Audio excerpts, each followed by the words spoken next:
Hello, and welcome to this overview of historical romance books featuring gambling hell owners. I'm Olivia, your favorite resource for book recommendations you can easily screenshot. You're watching Random Olive Reads. Dreaming of a Duke Like You by Sarah Bennett is book one of the Romancing the Duke series. Vivian is the sister of a young baronet who has gotten himself in a load of gambling debt after the bad influence of his friends. She tries to go to the gambling hell owner to forgive the debt because they're really very poor and they don't have any money, but of course he says no. Gabriel soon finds out that he is actually the legitimate son of a duke and now the heir and actually the duke, who has inherited an impoverished estate, a dragon of a grandmother, and six very unruly sisters. Meanwhile, Vivian and her brother are worrying about this gambling debt and not sure what to do, but clearly Gabriel hasn't had time to deal with it because he's learning how to be a duke. He finally asks Vivian to help tutor his sisters, and he'll forgive the debt in exchange for that. We do start to see Gabriel soften up in the way that he treats his sisters, and of course, Vivian falls in love. The Duchess and the Wolf by Lydia Drake is book one of the Debutantes of London series.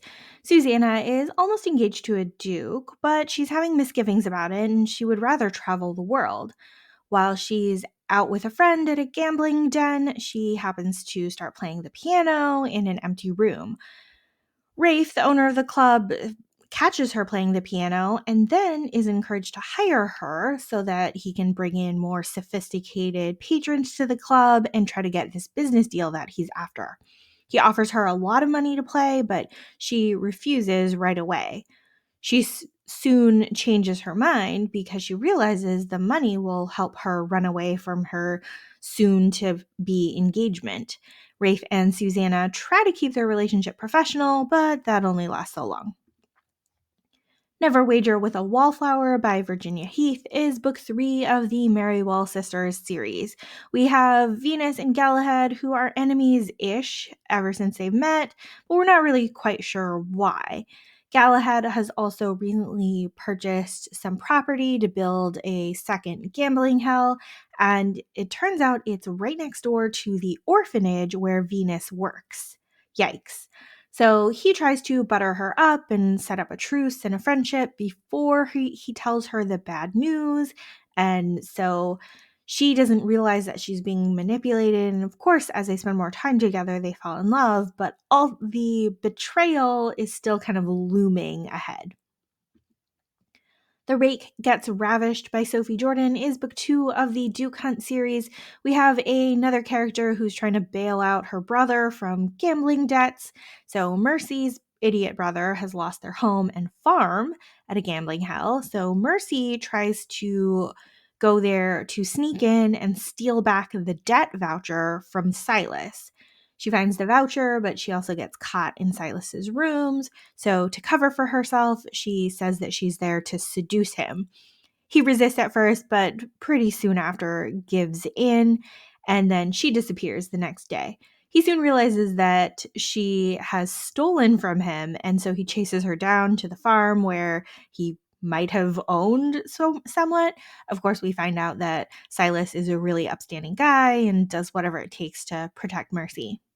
Dreaming of You by Lisa Kleypas is book two of the Gambler series, and if you are thinking of gambling hell owners, this is like the quintessential book. This is the one that everyone thinks of. Sarah is a quiet country mouse doing research for her novels, so she's come to London to figure out like this whole seedy underbelly of gambling hells.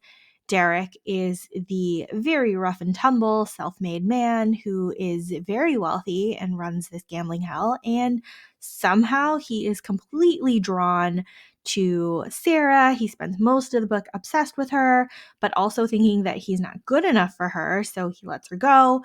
And eventually he needs to wise up and realize that he needs to chase after her. The Rogue to Ruin by Vivian Lorette is book three of the Misadventures in Matchmaking series. So, Ainsley and Reed are basically enemies with opposing businesses on the same street. Ainsley owns the matchmaking company, and Reed owns the gambling hell. Unfortunately, Ainsley is being pursued by an ex suitor that she wants to avoid, so she declares that she is already engaged to Reed. While these two have never gotten along before and always bickered with each other, we get to see Reed become intensely protective of Ainsley and watch over her safety. A Scoundrel of Her Own by Stacey Reed is book 3 of the Sinful Wallflower series. This one has a very sweet prologue with our two kids surviving in a cottage alone for a few days.